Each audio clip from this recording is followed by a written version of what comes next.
여러분, 지금 이 순간 곁에 반려동물이 계신가요? 말은 하지 않지만 늘 같은 자리에서 당신을 바라보고 하루가 힘들 때면 조용히 다가와 몸을 기대는 존재가 있지는 않으신가요? 가끔은 이런 생각이 마음속을 스쳐 지나가기도 합니다. 왜 하필 이 아이였을까? 왜 이렇게까지 마음이 쓰일까? 왜 사람에게서보다 더 깊은 위로를 받는 걸까 하고 말입니다. 불교에서는 이런 만남을 결코 우연이라고 말하지 않습니다. 부처님께서는 이 세상에 원인 없이 이루어지는 인연은 하나도 없다고 분명히 말씀하셨습니다. 오늘 이 시간에는 반려동물과 전생의 인연, 그리고 업과 윤회에 대한 이야기를 차분히 나누어 보려 합니다. 이 이야기는 어떤 믿음을 강요하기 위한 것이 아니라 자신의 마음을 조용히 돌아보게 하는 이야기입니다. 불교에서는 모든 생명이 6갈래의 세계를 돌고 돈다고 설명합니다. 천상과 아수라, 인간과 축생, 아귀와 지옥의 세계를 거치며 삶은 그 모습을 바꾸어 이어진다고 말합니다. 이를 우리는 육도윤회라고 부릅니다. 죽음은 모든 것의 끝이 아니라 다음 삶으로 옮겨가는 하나의 과정일 뿐이라는 가르침입니다.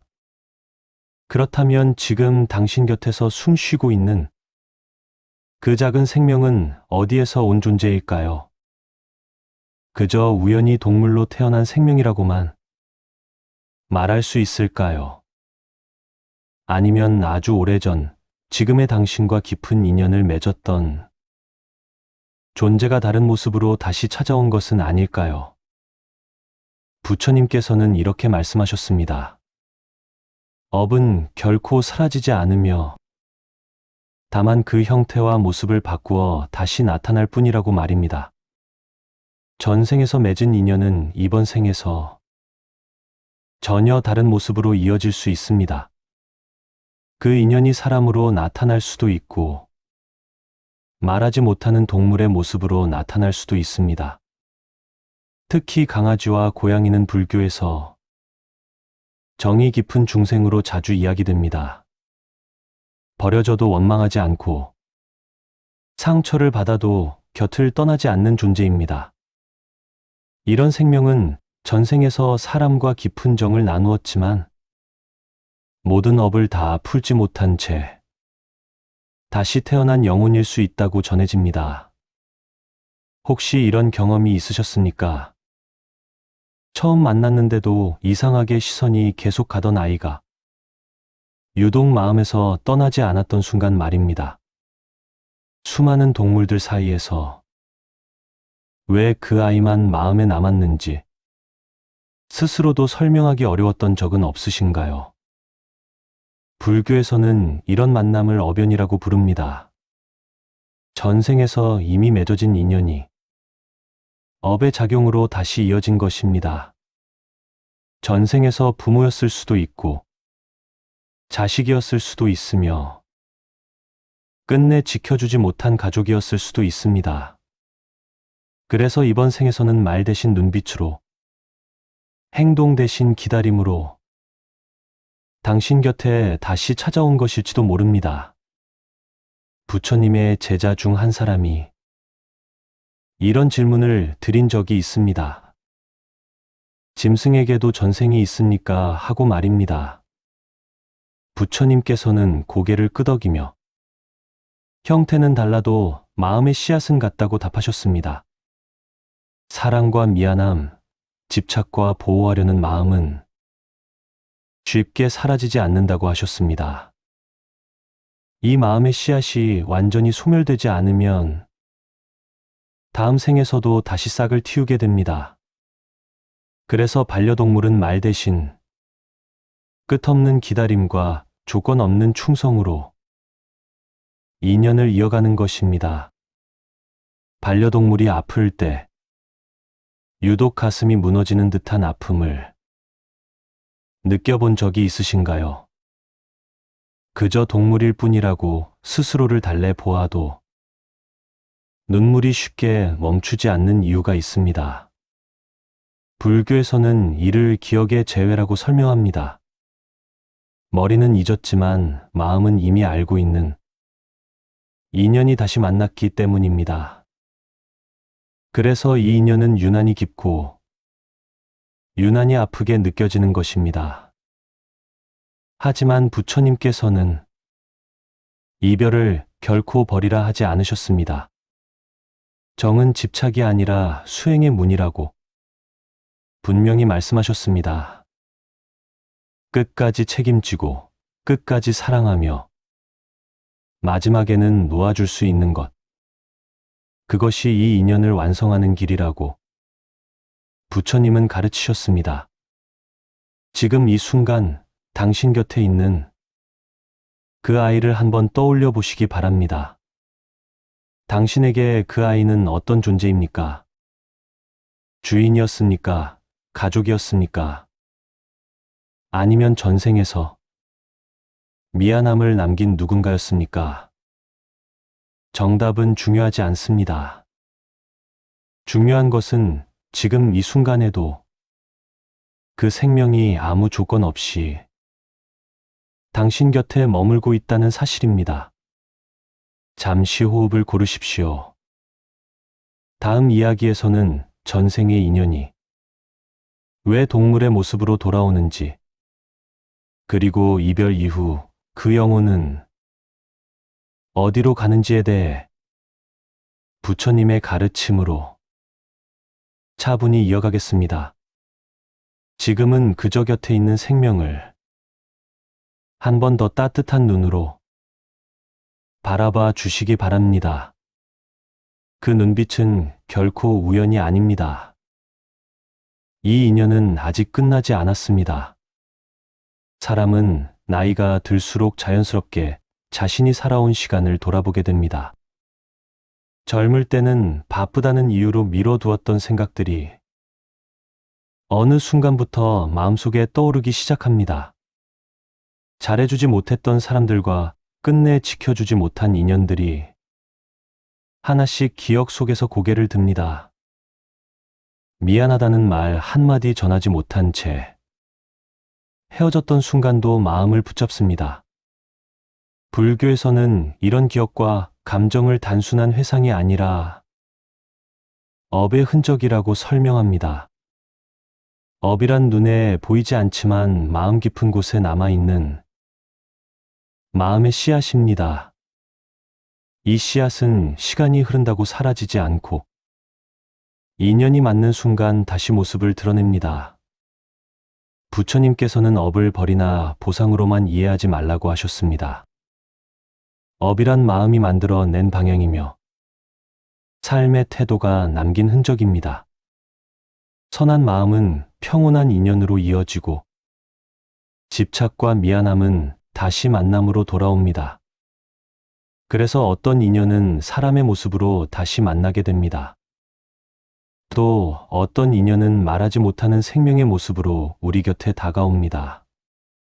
반려동물과의 만남이 유독 깊고 설명하기 어려운 이유도 여기에 있습니다. 중장년이 되어 반려동물을 대하는 마음은 젊을 때와 분명히 달라집니다. 그 존재는 단순히 귀여운 대상이 아니라 하루를 함께 버티는 동반자가 됩니다. 말을 나누지 않아도 집 안의 정막을 덜어주는 존재가 됩니다. 불교에서는 이런 감정을 단순한 애정이나 의존으로 보지 않습니다. 마음이 이미 오래전부터 그 인연을 알아보고 있었기 때문이라고 설명합니다. 머리는 이유를 몰라도 마음은 이미 인연을 기억하고 있습니다. 이 아이가 없었다면 하루가 얼마나 더 조용했을지 떠올려 보게 됩니다. 혹은 얼마나 더 쓸쓸했을지를 생각하게 됩니다. 부처님께서는 외로움을 부끄러운 감정으로 보지 않으셨습니다.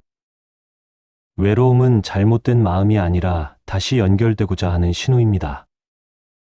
외로움이 깊어질수록 인연은 더 또렷한 모습으로 다가옵니다. 많은 인연을 떠나보낸 뒤 마음에 빈자리가 생겼기 때문입니다. 부처님께서 말씀하신 비워진 자리에 인연이 들어온다는 말은 이런 뜻입니다. 불교에서 말하는 업보는 정해진 운명이 아닙니다. 지금 이 순간의 태도와 선택으로 흐름은 다시 바뀝니다. 반려동물을 어떻게 대하느냐에 따라 이 인연의 의미도 달라집니다. 이 인연은 고통의 사슬이 될 수도 있습니다. 또한 자비를 닦는 수행의 길이 될 수도 있습니다. 부처님께서는 자비를 가장 일상적인 수행이라고 하셨습니다. 특별한 장소나 어려운 방법이 필요한 수행은 아닙니다. 지금 곁에 있는 생명을 어떻게 대하느냐가 수행입니다. 밥을 챙기고 아픈 몸을 돌보는 시간이 수행이 됩니다.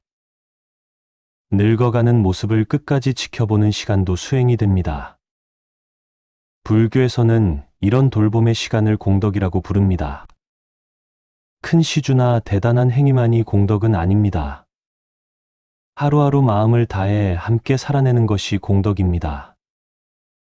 힘들지만 버릴 수 없다는 마음이 올라오는 순간이 있습니다. 바로 그 순간이 업을 풀고 있는 시간입니다. 도망치지 않고 외면하지 않는 선택이 중요합니다. 끝까지 함께하겠다는 마음이 업을 정리하는 길이 됩니다. 그 마음이 전생의 빚을 조금씩 풀어냅니다. 그리고 이 인연을 마무리로 이끄는 길이 됩니다. 언젠가는 반드시 이별의 순간이 찾아옵니다.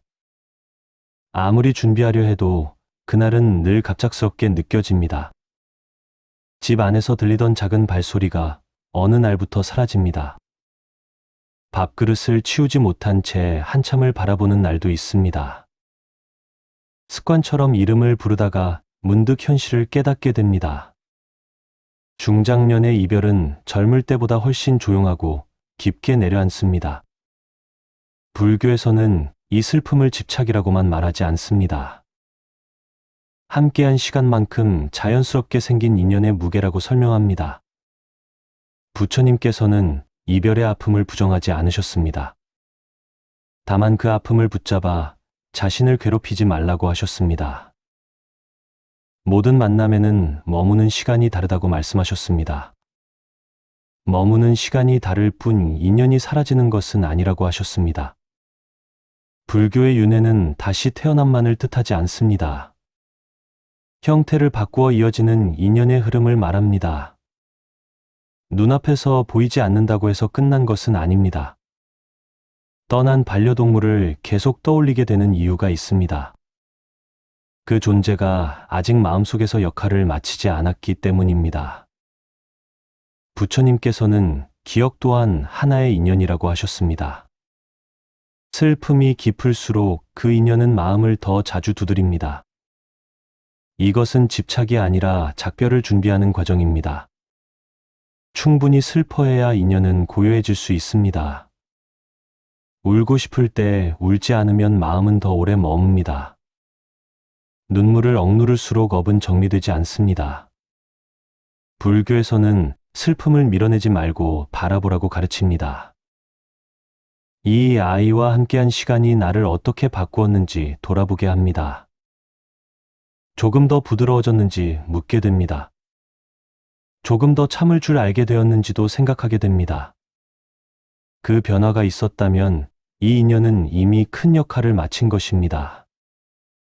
부처님께서는 인연은 결과로 판단하라고 하셨습니다. 어떤 마음을 남겼는지가 가장 중요하다고 하셨습니다. 만약 여전히 미안함이 남아있다면 그것도 자연스러운 마음입니다. 그 미안함은 다음 선택을 더 자비롭게 만듭니다. 이별 이후에 삶이 수행이 되는 이유가 여기에 있습니다. 떠난 생명을 통해 배운 마음을 다른 인연에 흘려보내는 것입니다. 사람에게도 더 부드럽게 대하게 됩니다. 자기 자신에게도 조금은 관대해집니다. 이것이 불교에서 말하는 윤회의 또 다른 모습입니다. 다시 만나는 것이 아니라 마음이 이어지는 것입니다. 형태는 사라져도 마음의 방향은 남습니다. 부처님께서는 놓아야 할 것은 존재가 아니라 집착이라고 하셨습니다. 사랑했던 기억까지 버리라는 뜻은 아닙니다. 그 기억에 매달려 자신을 묶지 말라는 뜻입니다. 이별의 끝에서 우리는 다시 삶을 선택하게 됩니다. 조용히 하루를 살아내는 선택을 하게 됩니다. 그 선택 자체가 이미 수행이 됩니다. 이제 삶의 속도는 예전보다 자연스럽게 느려집니다. 해야 할 일보다 지켜야 할 마음이 더 많아지는 시기입니다. 젊을 때는 버티는 것이 삶이었다면, 이제는 내려놓는 것이 삶이 되기도 합니다. 불교에서는 이 시기를 수행이 깊어지는 때라고 말합니다.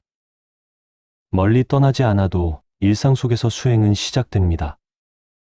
반려동물을 돌보던 시간은 단순한 돌봄이 아니었습니다. 그 시간은 자비를 몸으로 익히는 과정이었습니다.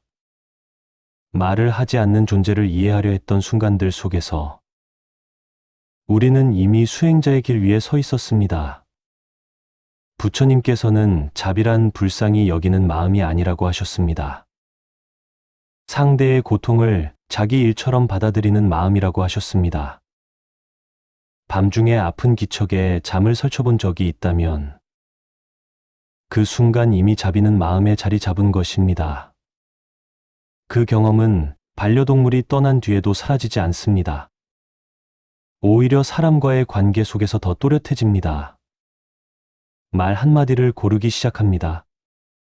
상처 주는 말 앞에서 한 번 더 멈추게 됩니다. 불교에서는 이것을 업의 전환이라고 부릅니다. 과거의 인연이 현재의 마음을 바꾸는 순간입니다. 이제 우리는 누군가를 돌보지 않아도 수행할 수 있습니다. 지나치는 사람을 함부로 판단하지 않는 것부터 시작됩니다. 나와 생각이 다른 사람을 적으로 만들지 않는 것도 수행입니다. 내가 아팠던 기억을 이유로 타인을 아프게 하지 않는 것도 수행입니다. 부처님께서는 깨달음은 특별한 장소에 있지 않다고 하셨습니다. 매 순간의 선택 속에 있다고 하셨습니다. 반려동물과의 인연은 그 선택을 연습하게 해주었습니다. 어떻게 사랑하고 어떻게 보내야 하는지를 가르쳐 주었습니다. 이제 그 배움을 삶에 쓰는 차례입니다. 남은 시간을 조금 더 부드럽게 살아가는 것입니다. 늙어간다는 것은 잃어가는 것이 아닙니다. 불필요한 것을 덜어내는 과정입니다. 불교 수행의 끝은 초월이 아니라 평온입니다. 남은 삶을 원망 없이 바라볼 수 있는 마음입니다. 그 마음은 어느 날 갑자기 생기지 않습니다. 오랜 인연과 수많은 이별을 통과하며 만들어집니다. 반려동물은 그 길에서 가장 조용한 스승이었습니다. 말없이 보여주고 먼저 떠나며 가르쳐 주었습니다. 이제 우리는 그 가르침을 안고 살아가면 됩니다. 그것이면 충분합니다. 이제 이 이야기를 그냥 끝내지 말고 잠시만 마음에 머물게 해보십시오. 이 영상이 끝난 뒤에도 당신의 하루는 계속 이어질 것입니다. 그러나 지금 이 순간의 마음은 다시 돌아오지 않습니다. 반려동물과 함께했던 시간도 그랬습니다. 그때는 영원할 것 같았지만 어느 순간 조용히 지나가 버렸습니다. 불교에서는 지나간 인연을 붙잡지 말라고 하면서도 그 마음까지 버리라고는 하지 않습니다. 부처님께서는 인연은 흘려보내되 그 인연이 남긴 자비는 삶에 남기라고 하셨습니다. 당신이 그 아이를 돌보며 조금 더 참고 조금 더 기다릴 줄 알게 되었다면 그 인연은 이미 수행이었습니다. 당신이 그 아이를 떠나보내며 누군가의 아픔을 함부로 말하지 않게 되었다면 그 인연은 이미 깨달음이었습니다. 우리는 흔히 아직 부족하다고 스스로를 평가합니다.